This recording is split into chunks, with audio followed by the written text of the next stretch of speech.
Jones, and she is our resident refreshment chef as well as our treasurer. And we really appreciate everybody being here. Also, if you're a board member or if you've helped in any way, please raise your hand. Okay, lots and lots of people. Thank you.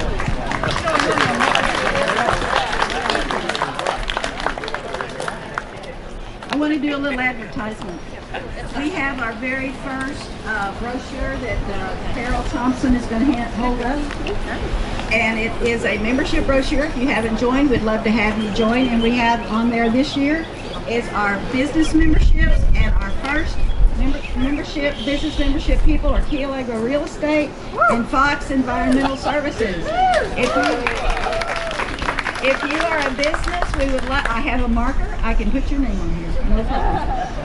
And thank all of you who have donated a little bit of money for a lot of our time. And I wanted to let you know just a little bit about the History Center. As you know, we're a venue of Aransas Pathways, and they support us so many ways. We're an all-volunteer organization. We have one paid employee, and she can work only 10 hours a week. But in the last 3 years, our volunteers have given hours in the equivalent of over $500,000. That's really something. Yeah, if you feel an urge to give a donation, we'd really appreciate it. We will be having a book that's going to come out after we get through with this one. And it's based on the culinary traditions of Aransas County. It's in the making. If you would like to pre-order one, it's in the parlor. You can sign up for one. It's going to run around $25. We don't know yet. We haven't finished writing it. Anyway, I would like to introduce Judge Bert Mills, who is a personal friend, and he has been his family has been an entrepreneur in this county since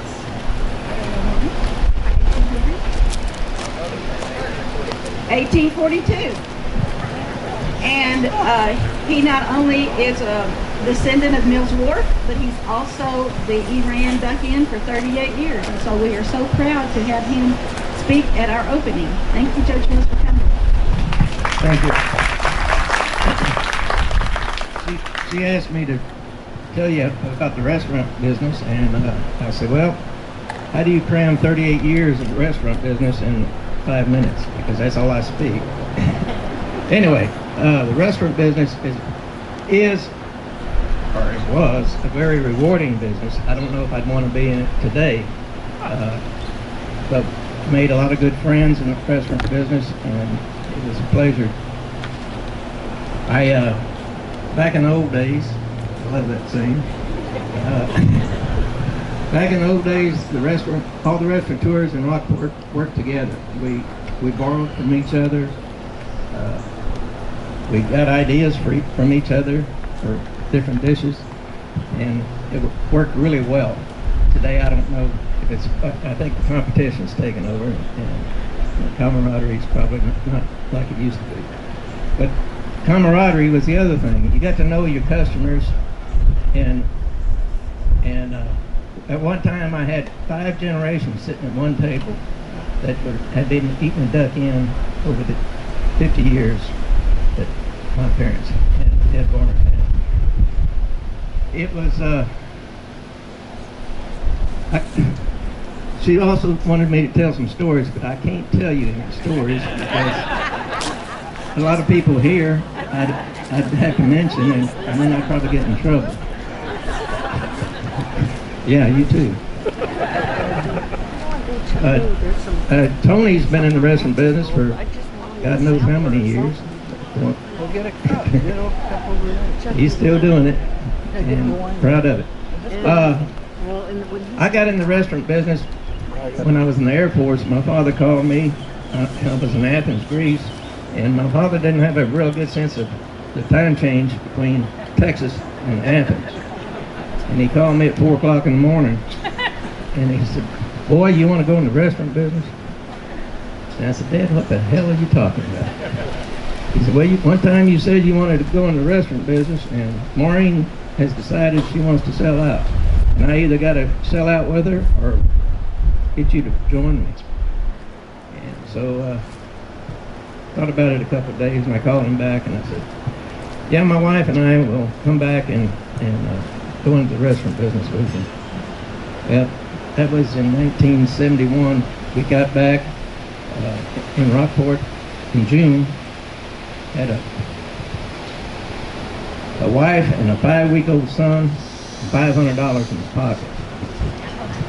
And I went to work for Maureen as her busboy for the summer to learn the outside area.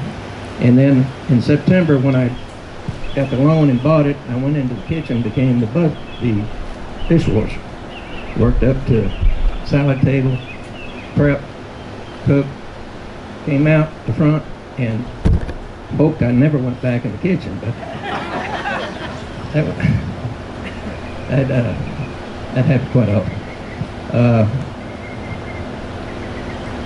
You know the Rudy's barbecue places all over Texas? The Rudy family used to come in my restaurant quite often. They were great people, and every time I go into a Rudy's now, I can see them all. I don't know if any of them are alive today, but they were great people, and I had a lot of fun with them too. Dan Rather, I'm not going to say I had a lot of fun with him, but he ate there quite often. George Strait, he ate there until I closed, and every time he came in, he looked different. And none of my employees knew who he was until he left. I said, that was George Strait. Why didn't you tell me? But that happened quite often with celebrities coming through Rockport. I'm sure it happened in other restaurants too. I could go on and tell stories about Steve Russell, but probably shouldn't do that. He's bigger than I am. And I could tell some stories about James Fox and Duck Inn, but probably shouldn't do that. Are there any questions? What would you like to know about Duck Inn that maybe I can remember? I didn't get a thought on the name. Oh, okay. Say something about Charlie Duck. Charlie and Wilma Duck built that Duck Inn in 1946. They operated it for 14 years, and my parents and Ed Warner and his wife bought it when Wilma got sick. But I'm going to tell you about the ducks. Oh, the ducks operated about 7 months out of the year, and then they closed and went to Mexico 5 months out of the year. Once I got in the restaurant business and asked Mr. Duck for advice, I asked him one day, I said, Mr. Duck, how in the heck did you go to Mexico 5 months out of the year? He said, Bert, I didn't have any kids. How many you had? I said, ooh, okay. But yeah, I got a lot of good advice from Mr. Duck, and the best advice was operate it like it's been operating, serve the quality of food we've always served, and people will come. And that's what my wife and I did, and that's what happened. I mean, they came until I closed the door. And never, not 1 week goes by that somebody doesn't mention Duck Inn, and that means a lot to me too. When I decided, Russell Cole, if you want to blame somebody, you can blame Russell Cole for closing Duck Inn, because he talked me into running for judge. And I tried to run Duck Inn and be the judge, but it didn't work. About 7 months into it, I decided to close. What was the other question? When I bought the place, I inherited 2 waitresses, Joyce Arthur and Shirley Conrad. They were sisters, and they'd been working for Ed Barnard for about 6 or 8 years. And I asked them, I said, you know, I don't know anything about the restaurant business. Can you help me out? And they said, sure. And they kind of bossed me around for 2 or 3 years. And believe it or not, I was pretty young then. I was 23. And I couldn't grow a mustache, but I finally grew one because somebody thought I was Joyce's son. So I said, I'm going to grow a mustache. So I look over. And then when I did that, they thought I was married to her. I said, good Lord. But they worked for me 28 years. I hired Beverly Van Etter 3 months after I got there, and she worked for me until the day I closed. So I had some really loyal employees out front. I'm not going to say so much about the employees in the back. I had some good ones and some real great stories. One of them is in the restaurant business today and runs 12 Sonic stands. So real proud of him. I'm probably the first judge that was ever elected that I already had the jail on speed dial on his phone. But, you know, every weekend I pushed the button and I said, any of my kids in there? Yeah, Bert, come on down. So I had to go get them so I could put them to work. What else? What was your best-selling dish? Pardon? What was your best-selling dish? Chicken fried steak or what? Well, the chicken fried steak was was popular, but fried shrimp, broiled whole flounder was the most popular. Broiled whole stuffed flounder was real popular. And we had I tried to cook that at home several times. And something about the atmosphere in that kitchen. I believe, Tony, you know, the kitchen has the atmosphere. You can't cook anything anywhere else like you cook in that kitchen. So, well, fried shrimp I can still cook pretty good. The broiled flounder and crab meat casserole and things like that, they took on a little atmosphere in the kitchen also. If we ever get the recipes from the Duck Inn, we could sell that book for more than $25. Well, you're going to have to talk to my wife, and I know. she's not going to let go of it, I don't think, but maybe. Most of our recipes, like the bread recipe and the devil crab recipe, the bread recipe was for 25 loaves. I guess you could figure out how to cut it down. The stuffed crab recipe was for 50 pounds of stuffed crab, so I don't know how you cut that one down. And my wife, believe it or not, my wife doesn't like seafood. Fish, yes, but any shellfish, she won't eat. And so making stuffed crab, she said,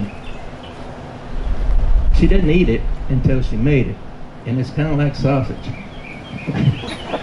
You just don't want to look at what's going on. But it's really good eating.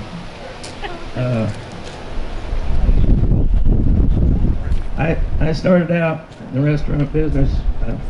Fried shrimp was $2.25 a plate.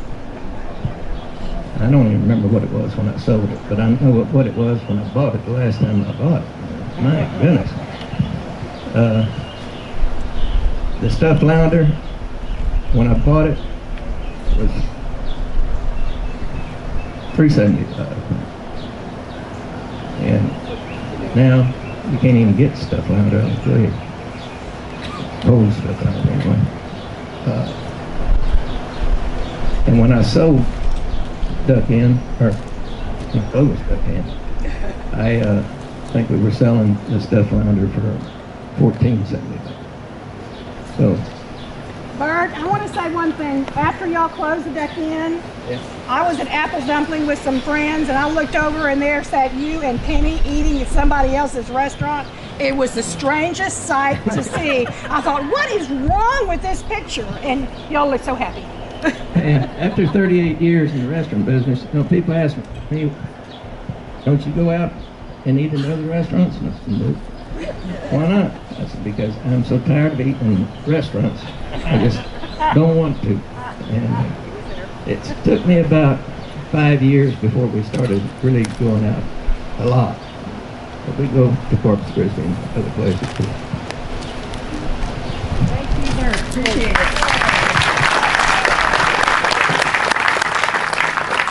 Monica Burdett is going to say a few words. She is with the Texas Historical Commission in Austin, and she recently retired to Rockport with her husband Ray after 26 years of managing her family-owned El Camino Ranch.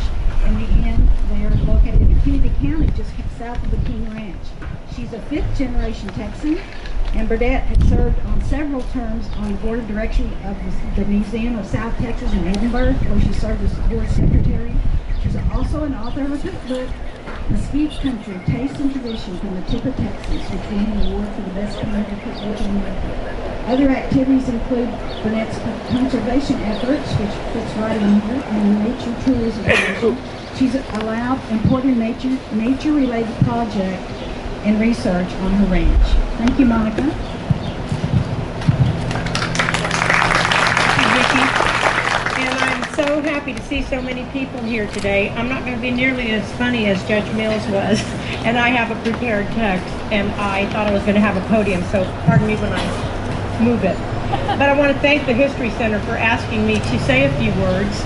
I'm so impressed with that exhibit inside. I hadn't seen it till today. I had only heard about it from them, and it is just fabulous, and I'm very honored to be asked to say a few words.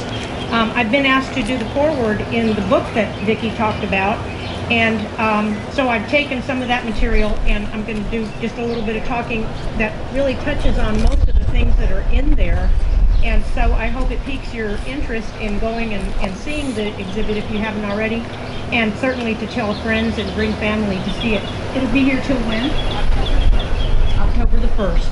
So please be sure and bring others to see it. My comments won't take very long, which I'm sure you all are happy about, because there are some snacks going to be presented that are from recipes from the olden days of Rockport and Fulton, Aransas County. So I just want to kind of touch on a few of those things that I was talking about that are displayed inside. I started my forward with, along the sparkling waters of the Gulf of Mexico, after heading north about 150 miles from the southern tip at Brownsville, the Texas coastline takes a right turn and leisurely veers towards Houston and Beaumont. Nestled in this coastal bend is our own charming and historic Aransas County. From its earliest days, much of our county's history has involved food in one way or another. Around the time Aransas County was established in 1871, much of the area was devoted to cattle ranching, making the ports of Rockport and Fulton key locations for shipping cattle to points such as New Orleans.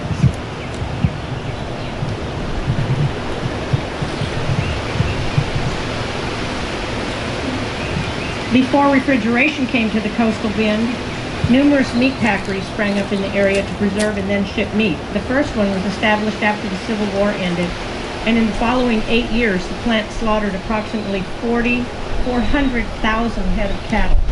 Some of the notable names in Aransas County meat packing plants are Carruthers and Fulton Company. Some of you may remember these. I'm just kidding. Lyman Meat Packing and Canning Company, American Meat Company, American Beef Packery, Boston Packing Company, Texas Beef Packery, and Marion Packing Company. Then the innovative installation of an ice plant and refrigeration later made it possible to ship fresh meat, with Rockport and Fulton still being important shipping ports. Then the 1880s ushered in the oyster and fish industries in Aransas County, industries still flourishing today. In the 1890s, the turtle packing industry was also a thriving business. Later, in the 1930s, Aransas County was established as, and continues to be, one of the leading shrimp-producing areas of Texas. Hunting has also long been a revered tradition in Aransas County. Over many centuries, families have enjoyed feasting on white-tailed deer, feral hogs, turkeys, quail, and doves harvested in the area. The shallow bays and estuaries offer such exceptional opportunities for superior duck and goose hunting that some hunting clubs go back more than 100 years and are still in existence today. But even with these impressive credentials, I believe the most compelling feature of Aransas County is its abundance of sea life in the saltwater surrounding it. Anglers not only have easy access to numerous bays and estuaries for world-class shallow water fishing, but also a front door to phenomenal deep-sea sport fishing in the Gulf of Mexico. As many of you anglers know, great tasting fish that are commonly found in our bays are speckled trout, redfish, flounder, sheepshead, and black drum. For the more adventurous, a few miles into the Gulf, one can catch tuna, dolphin fish, which of course is mahi-mahi, several species of snapper, Spanish mackerel, and king mackerel in both state and federal waters. And ever since there were established communities in our area, there have been eateries, which serve local seafood as well as other fare. Having spent a great deal of time in Aransas County for the past 4 decades, I have seen the steady rise in the quality and variety of cuisine offered by local restaurants. Today, not only do restaurants serve fantastic coastal seafood, they also display a wide variety of ethnic and cultural influences that have affected the coastal bend. The Rockport-Fulton area boasts restaurants featuring good old American food, Mexican, Chinese, Vietnamese, Japanese, Italian, Cajun, and even a food truck offering Indian cuisine. In Rockport and Fulton and in Aransas County, we're able to enjoy seafood, gourmet cuisine, barbecue, steaks, tacos, hamburgers, sandwiches, ice cream, pizza, and donuts. There's even a barbecue place that roasts coffee beans. There are both by the bay and inland dining spots. One can find fine dining restaurants with extensive wine lists, as well as quaint family-owned places where you can BYOB. And the best part is that shorts and sandals are allowed in all of them. And although I didn't own property in Aransas County until 2005, I do have a long personal history in the area. In the early 1970s, I married a handsome young Army officer stationed at Fort Sam Houston in San Antonio. And he's sitting right there. We spent almost every weekend and most vacations fishing the bay waters of Aransas County. I later ventured into the culinary arts field, attending cooking schools in Europe and in the United States. I was chef at my own ranch lodge establishment on my family ranch for 26 years, even producing my own cookbook. Now that we are permanent residents of Rockport, my husband Ray maintains a Coast Guard captain's license, which allows him to take fishing charters into the bountiful bays and Gulf. Needless to say, we have become fish snobs. We only eat freshly caught fish. Which brings me to one of the things I like most about living in the coastal bend, and that is that we can take my husband's catch of the day to any of a number of restaurants that will cook our own fresh fish for us. This entertaining and lovingly researched exhibit beautifully showcases and preserves the culinary history and diversity of Aransas County and the many elements that contributed to its making. I know you will savor exploring the delectable array of photographs of people, places, and things featured in this exhibit. In closing, I wish to tell you that serving as a commissioner on the Texas Historical Commission is a privilege and an honor that allows me the great opportunity to serve my state, my county, and my community. I want you to know that presently I serve on 3 committees on Texas Historical Commission. Architectural Committee, whose primary duties are to monitor Texas's 46 National Historic Landmarks and manage the Texas Historic Courthouse Preservation Program. The Community Heritage Development Committee, whose primary duties are to administer the Texas Main Street Program and assist the Texas Heritage Trails Program, and the Historic Sites Committee, whose primary duty is to operate the 21 state historic sites, such as our beautiful Fulton Mansion.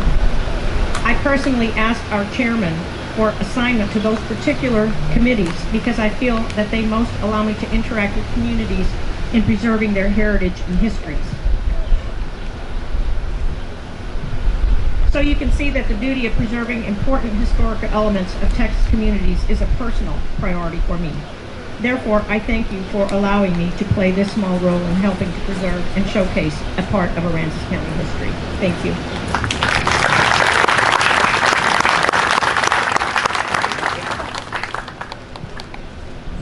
I want to thank a few of our refreshment people. Tony Dominguez has brought his enchiladas with grass, and we're so excited. If you don't know what that is, it's lettuce. Jeff Easterday has a demonstration on making homebrew beer, if you'd like to go visit with him. Yes. And basically, I think Monica covered just about everything I was going to say, but I wanted you to know that the overall theme of this exhibit was inspired by Carrie Swartout and from her articles called Coastal Flavors. And we're so lucky to have her and David here tonight. with all the shrimpers and the oyster people, and there were also a bunch of, one thing about Aransas County, it is a fundraising city, and we have so many cookbooks that have been dedicated to fundraising, from everything from a square dance building to an ambulance fund. So we're going to sing a little song. Inside your little brochure, your program, is a song by Guy Clark called Homegrown Tomatoes, and we're going to have a